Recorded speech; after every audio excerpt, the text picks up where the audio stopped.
Meanwhile, at the Black Rose chemical plant.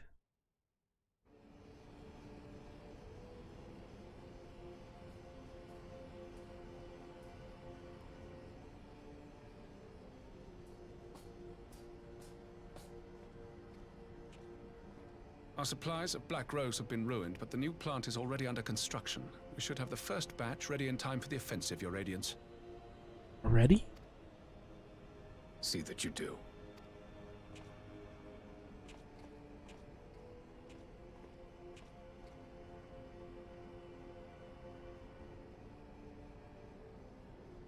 Ah, yes, the infamous Black Rose. If I recall correctly, Gaius did not much care for the invention.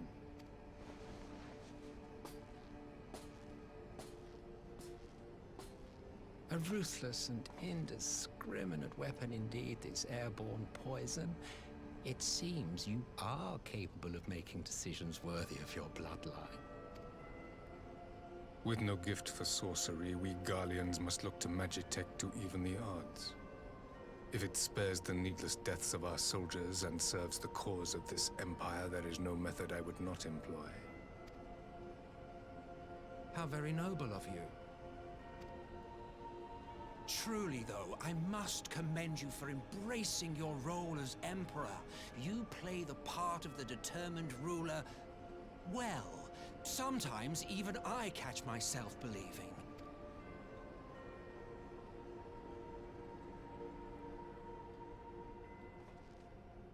A silent agent of death. Now that I think on it, Black Rose may well possess the perfect aspect. Slowly but surely, the deluge of light has worked upon the ether here in the source, and the gas should be most susceptible to its influence. Well, I shall leave you to your own devices. Go forth and bloody the land with your grand and glorious war.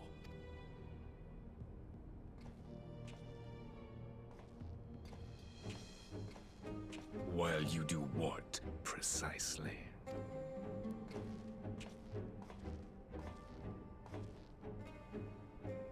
Need you ask? I will be doing what all Ascians do. I am well aware that your kind exists only to usher in the next calamity.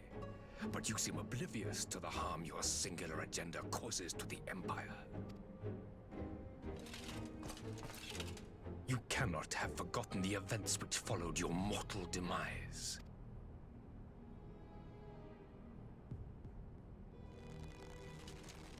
Our homeland was plunged into civil war for your failure to name a successor.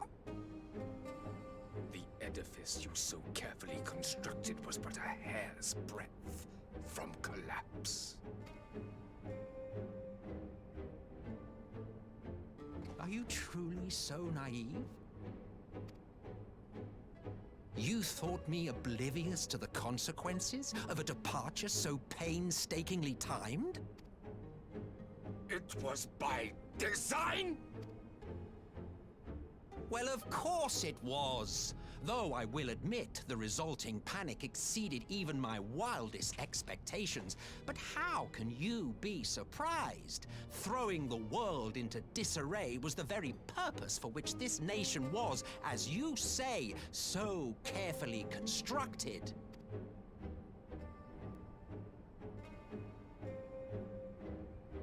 Now, if you have no further questions, I must be on my way.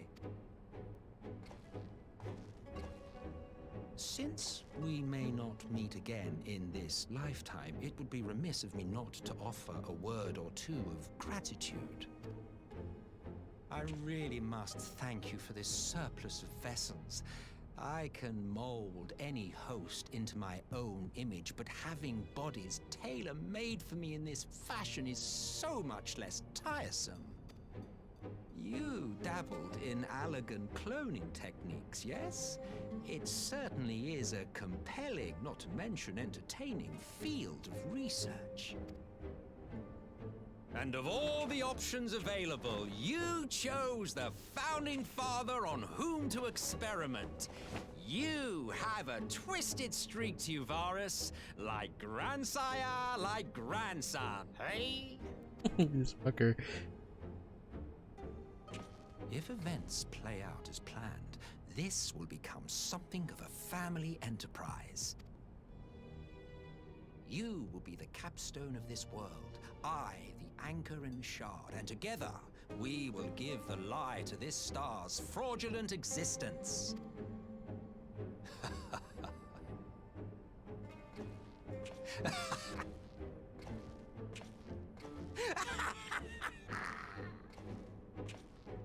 This fucker's crazy. Yeah.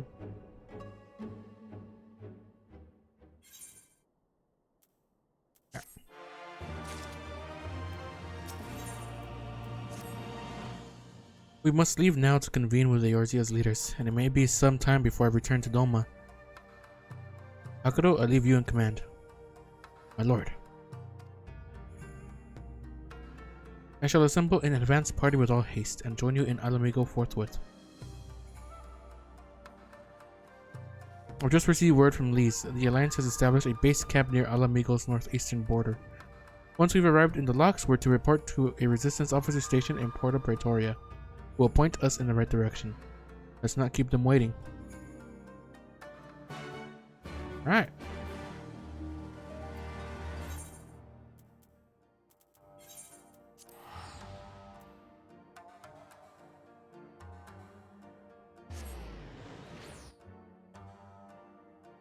Beat the ass.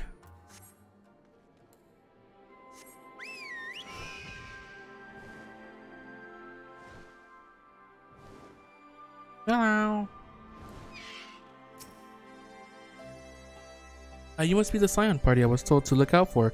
If you follow me, I'll take you directly to Alliance headquarters. Yep.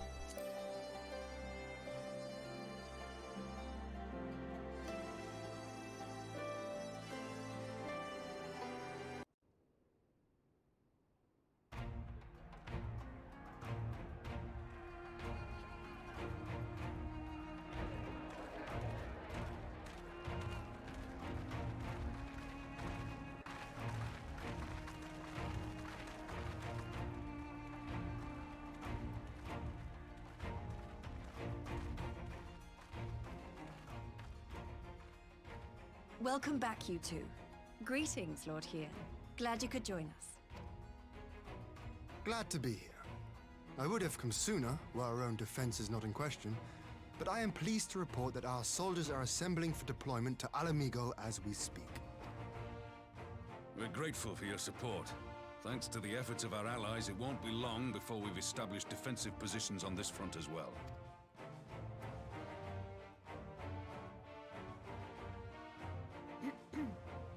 We have some good news too. Alphino has come back to us. As for the bad news, In the same state as our other friends. So, Alphino won't wake up. Gaius van Baelsar is alive and hunting Ascians, and the Empire is planning to poison us all with toxic gas. Does that sound about right? That sounds like something, right? Ordinarily, any one of those things would have left me in shock. But the way things have been lately, it's all starting to seem pretty normal. Getting back to your report, are we sure this Black Rose is the weapon Maxima was talking about? It fits the description. And it seems we have Alphino to thank for sparing us an early demonstration of its effectiveness. I have a feeling this won't be the last time his bravery in the Empire will serve us here in Eorzea. The threat of an unknown weapon has had us all on edge. But now that we know what we're dealing with, we can take steps to defend against it. Gas masks. As for Gaius, I'm not sure what to think. Am I happy he's alive? Not in the slightest. Am I happy he's hunting Ascians? Aye, I'd have to say I am. Oh, speaking of Garleans you didn't expect to see, we have a tale of our own, as it happens.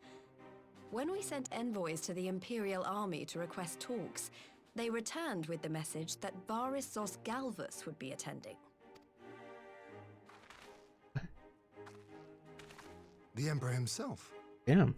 Well, Varus did sanction the Popularis peace mission.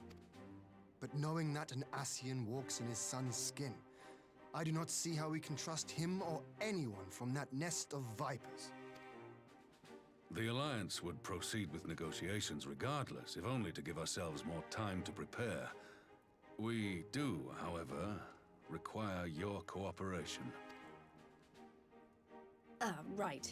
Yes. So, as a condition for the talks to go forward, the Empire has requested that a member of the Scions be present.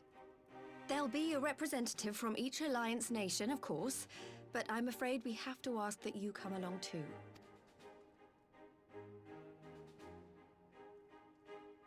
Gods, Lise. You know how much I hate politics. But then, what choice do I have? Alphino and the others aren't going to do it. Very well. I shall attend as the Scion's representative. Hey. In case you're wondering why I didn't ask you, the Empire also requested the presence of Eorzea's champion. Yes, and that's me. I'll be there. That's settled then. We don't know what Varus means to bring to the table, or why he wants you there, but having you close at hand will make all the difference.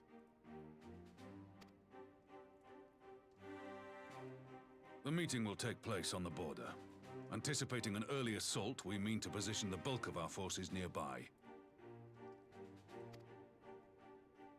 The Alliance leaders should already be on their way. Once you're ready, we can head out and join them.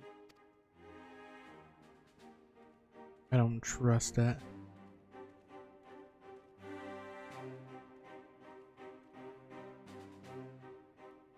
Asking for all the Alliance leaders specifically. Well, I don't suppose it's polite to keep an Emperor waiting too long, shall we? Yeah, parley with the Emperor. Yeah, probably. They said that the one guy said that the gas was gonna be ready.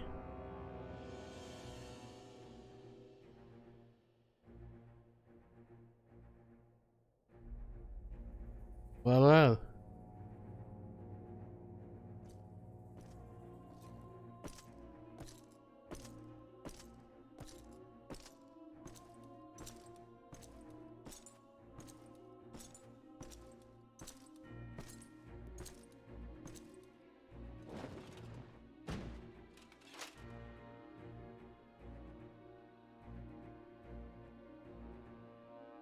Esteemed representatives of the Eorzean Alliance. On behalf of the Garlean Empire, I thank you for inviting me here today. As this parley was convened at your request, I invite you to speak first. Very well, Your Radiance. I, Nanimo Ulnamo, 17th in the line of Ul, should be pleased to oblige you. As recent events in Alamigo and Doma have made plain, the subjugation and exploitation of neighboring nations is not a sustainable policy. Should this day end in war, you may very well defeat us, but you will never extinguish the people's desire for freedom. Though it may not be in our lifetime, there will be another revolution, another war, and the cycle will continue. Doma has entered into a concord with the nations of Eorzea, a partnership wherein we recognize one another as equals. Garlemald could be afforded similar treatment. You need only set aside your ambitions and join us in paving a path towards peace.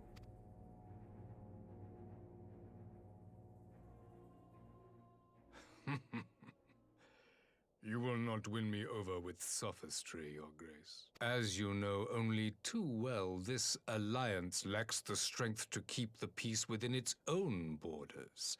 Even now, your struggles with the Beastmen continue unabated.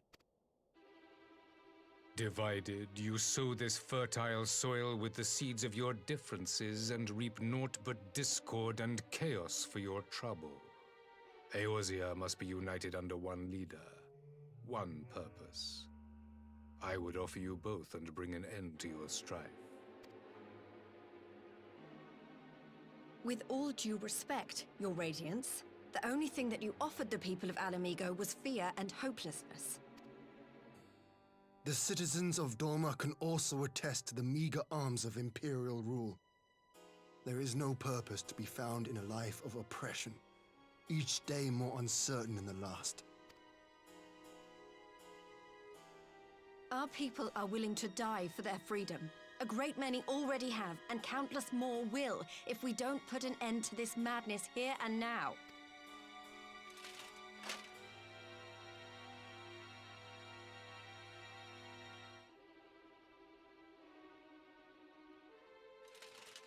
We brought order and stability to your lives. This madness and bloodshed is of your own making. You broke the peace, not Garlemald. Peace. Order. You kill our peoples, despoil our lands, take everything that is ours. And what? You expect us to lick the boot that grinds our faces into the dirt?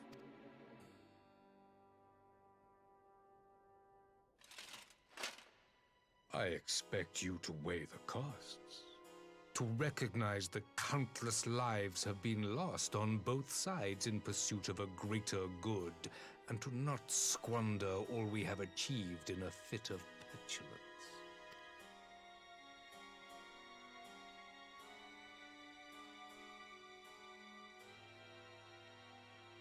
Your Radiance. I fear I can personally attest to the dangers of pursuing one's vision with such righteous fervor. For 1,000 years, the Holy See of Ishgard waged war with dragons. 1,000 years of sacrifice, of sorrow and hate, in which we bathed in the blood of friend and foe alike. Had it gone on any longer, we may well have drowned. Yet we have chosen to raise ourselves out of this bloody spiral, and have since made peace with our former enemy. So I understand. No doubt the dragons were more receptive to your overtures in the wake of their leader's demise.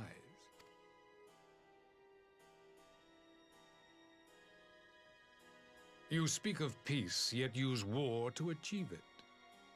Your father would not have bothered to obscure his intent with honeyed words. He understood that strength is all that matters in the end.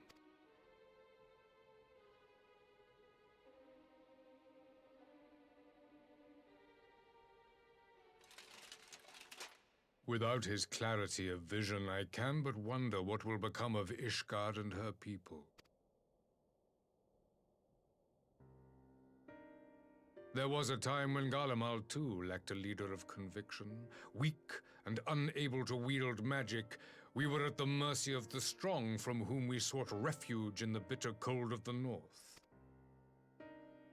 Were it not for the discovery of ceruleum and the subsequent development of magitech, we might never have gained the power to take back that which was rightfully ours.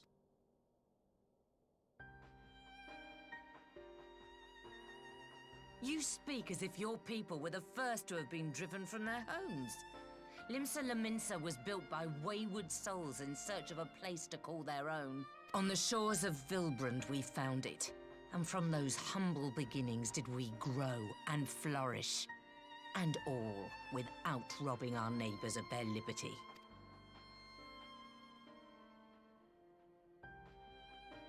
So saith the pirate. Am I to believe that you simply asked the kobolds to yield up their lands and that they were happy to oblige you? That you did not drive them out like rats in the hold of one of the many ships seized by your privateers?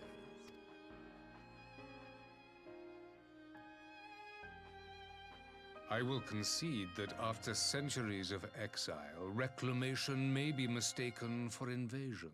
Nevertheless, it is not. And those who till stolen soil have no right to object when cast out in turn.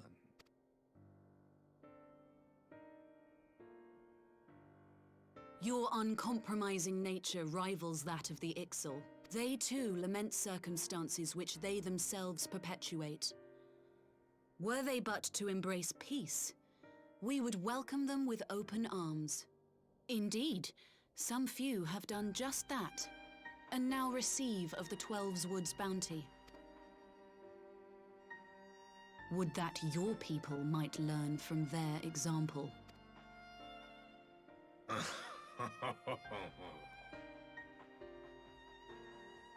You dare compare us to the Birdmen? You who thought to invoke the 12 and threaten all of creation?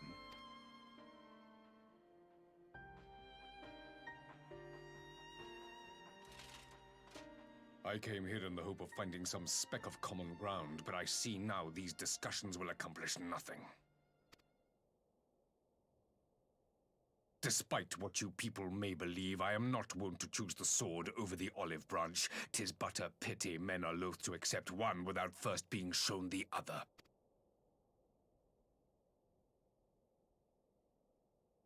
Wait, I beg you. This meeting was supposed to be a chance to find a way forward together, not to bemoan the missteps which brought us here. Please. If you truly consider violence a last resort, there must be a way we can come to an agreement.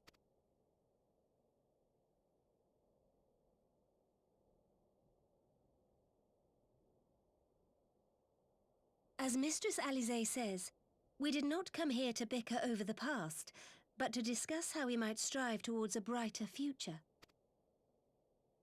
Emperor Varys, may I suggest a short recess, that all present might compose themselves prior to beginning anew?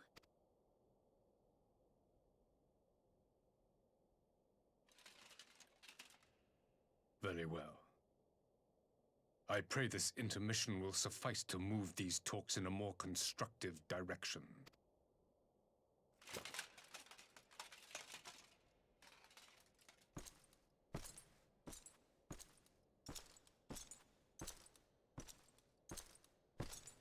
Oh, seems like he ain't budging.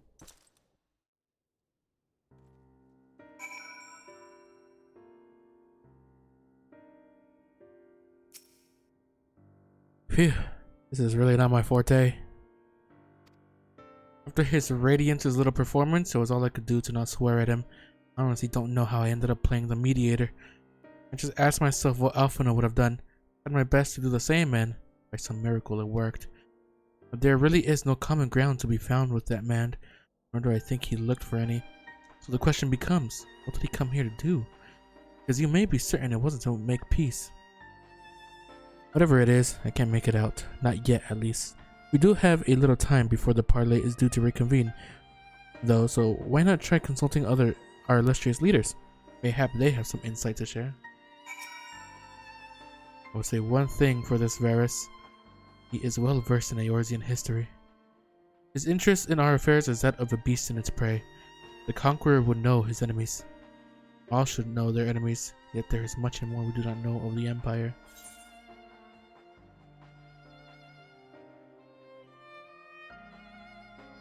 And it's up to us to change that. You would have me asking him for himself. Well, mayhap there is some wisdom in that. If we can skirt the storm of his displeasure, we may yet come to our answers. It does mean sailing close to the wind. This parley was never likely to bring peace, but I had hoped to learn something of the Emperor Varys' relationship with the Ascians. As had we all, yet if he is in league with them, he is not like to volunteer the fact. And if he is not, how much weaker would his position seem for their presence? If we were to broach that particular subject, we will need to be subtle.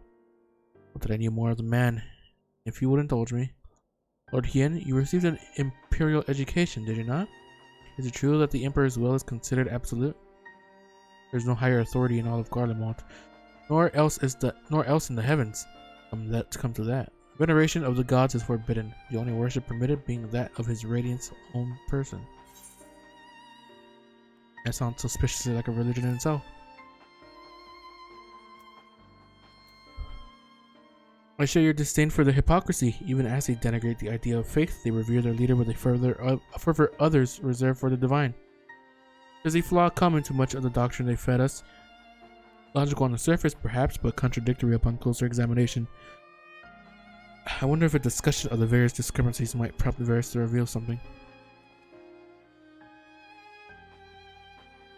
I don't know. Lord have mercy, but for Lady Alizé's timely interjection, we might well have come to blows at the negotiating table. Not that Emperor Varys left us a great many options. Is unconditional surrender all he will accept, do you think? Ere he arrived, I had said yes, but having heard him speak, I cannot help but think he came with some other end in mind. Exactly, he's building up to something, I know it. How then should we approach the rest of the parley? Have we entered the Sable Warrior Light?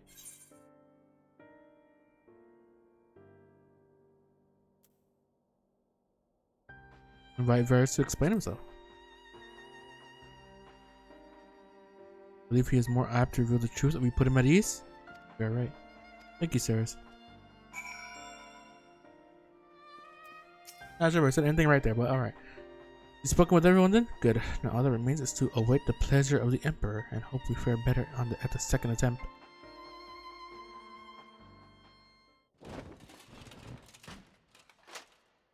Now then, who would have the floor? Before we resume, I wish to offer you an apology. After you graciously accepted our invitation to discuss an armistice, we have done naught but rebuke you at every opportunity. I believe I speak for all of us when I say we are deeply sorry for our discourtesy.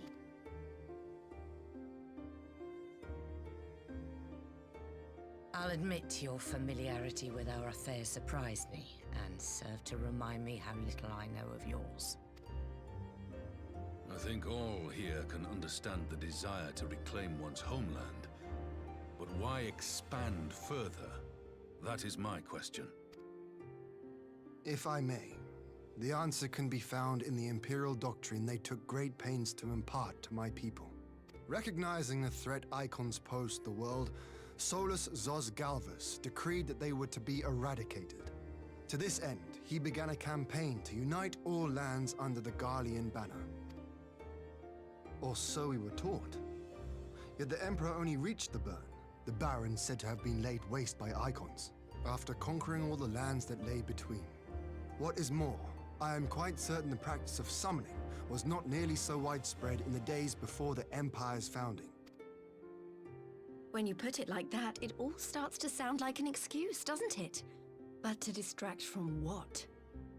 Why are you really waging this war?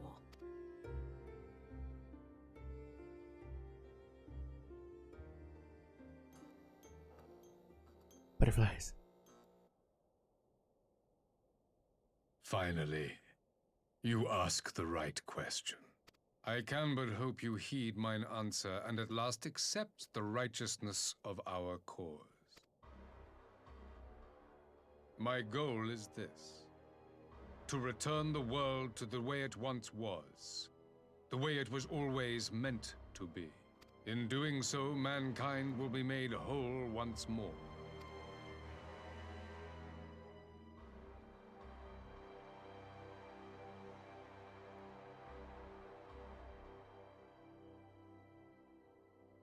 No longer will we suffer from the dissension born of our differences. There will be but one race, a perfect race, as we were when time began. What in Rulga's name are you talking about?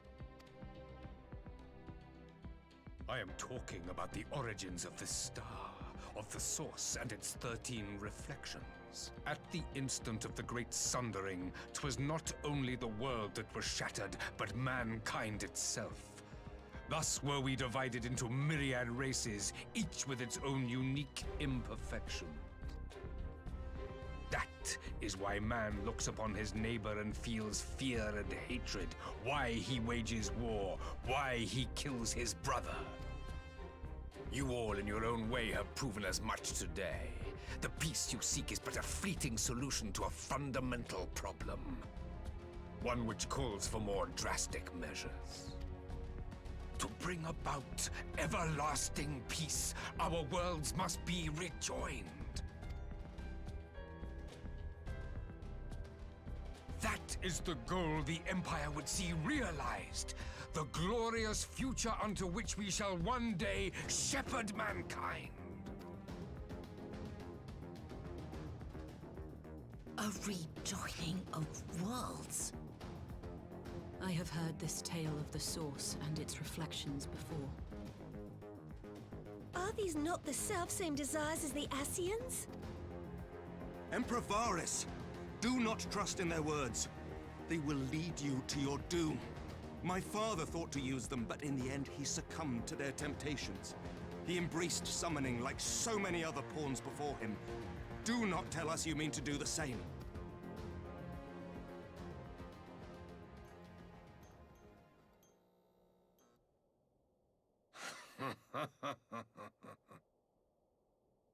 To be a pawn, free from the burden of choice, would be a blessing.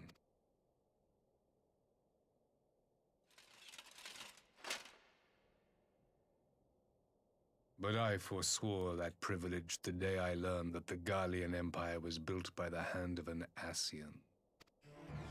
What? Oh, he says it.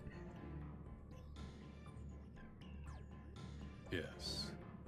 My grandsire, the former emperor, is of their number. And who better to build an empire capable of bringing about the calamitous change we desire?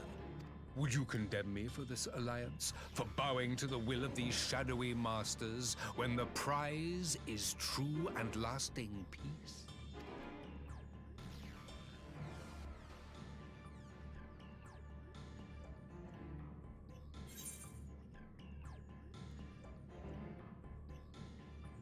Your prize is a lie, your master's demons.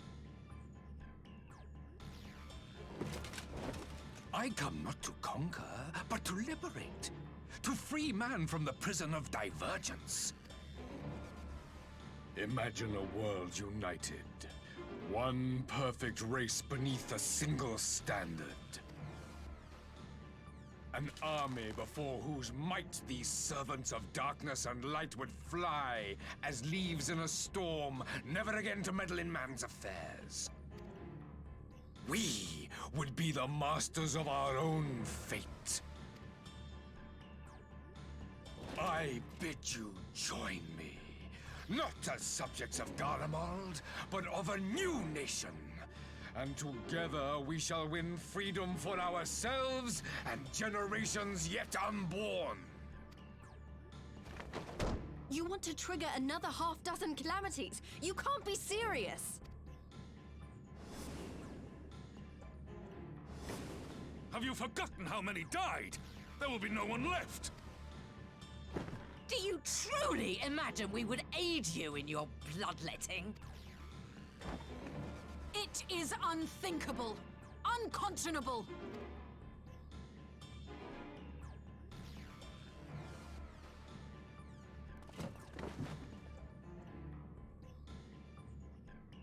And what is the alternative? To be as cattle waiting for slaughter? I would have us work together that we might take fate into our own hands. Into your hands, perhaps. But what of the other worlds, your radiance? With every calamity, you obliterate a star and every soul that dwells on it. To the Ascians, we are all but tiny, momentary specks within an indifferent universe. We cannot hope to oppose them until we have been made whole once more.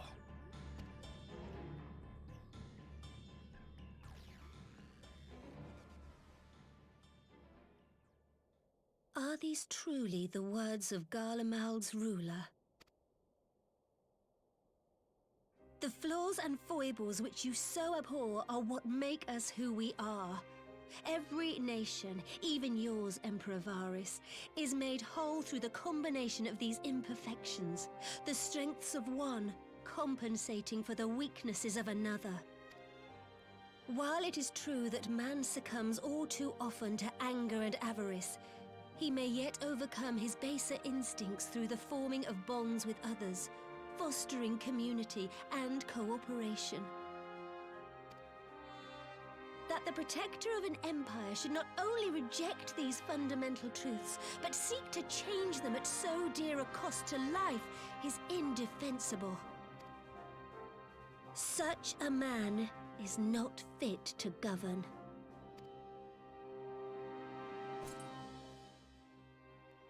And you, warrior of light, would you refuse me as well? What if I could accept? I cannot condone such a loss of life.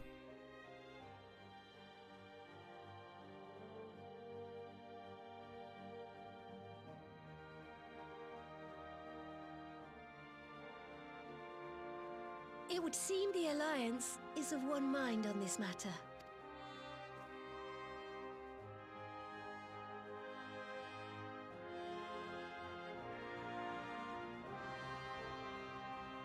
You Eorzeans never cease to disappoint me. Though I suppose I have only myself to blame for expecting more from savages. This discussion is at an end. I bid you make ready for our next meeting. It will not be at the negotiating table.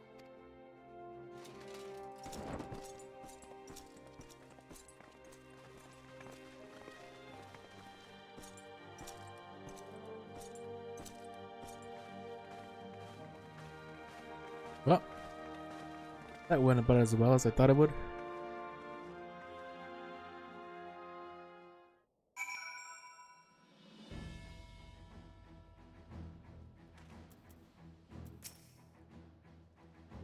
I came back to find Domo's advance party ready and waiting for battle.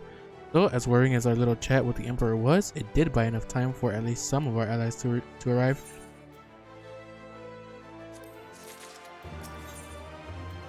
We're gonna fight?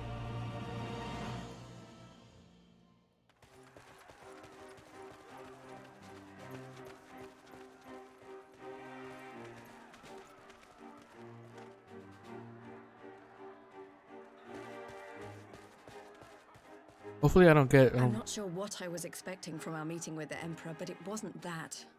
Still, at least we know now what he's really after. I hope I don't hear the voices while I'm over there in the fight. Aye, a future built on a mountain of bodies. I too want the Ascians dead, but not at any cost. The last of the reinforcements from Dorma arrived not long ago. I pray it will be enough.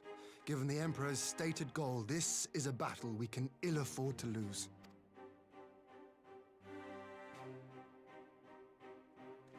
If the Garleans come in force, we may not have much say in the matter, even with our combined strength. We knew from the first that the odds would be against us. But if there is even the slightest chance of victory, we must do everything in our power to seize it.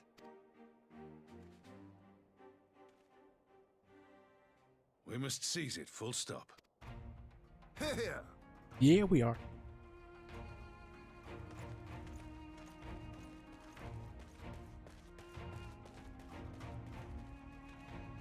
The two of you are to join an irregular unit and support the main host.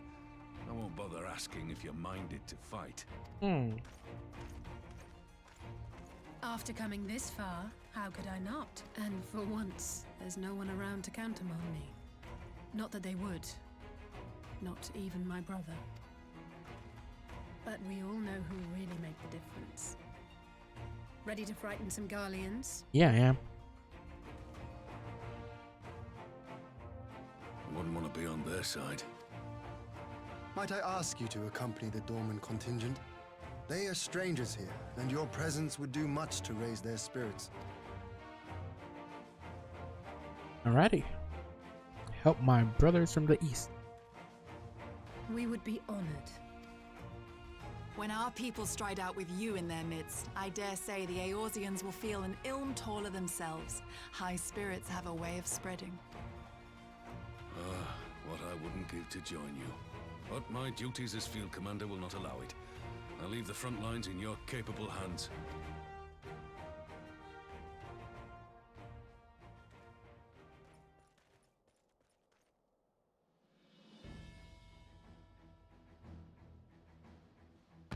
comrades, ready your arms. The hour of battle has come. May the crystal guide us to victory! Yeah.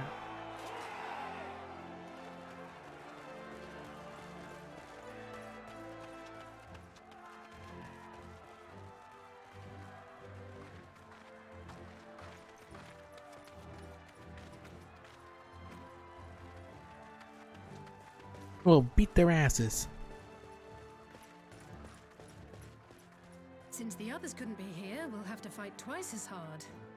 If Alphinaud wakes to find the Imperials have won, I shall never hear the end of it.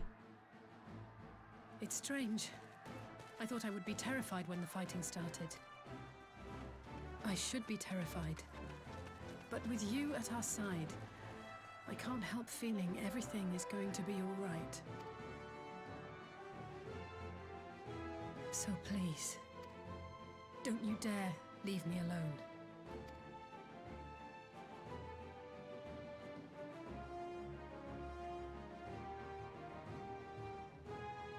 No matter what happens, we have to survive together. You got it.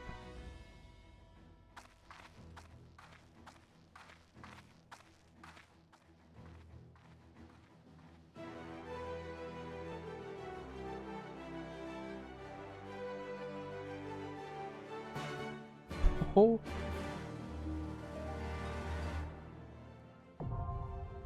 The Gimlet Dark now accessible. It's a duty. Alright, well, I guess I'll do that tomorrow, though. The Gimlet Dark. Yeah. Alright, well. Since this is a duty, I guess I'll see you all tomorrow. Thank you, everybody, for watching, and see you all next time. Bye.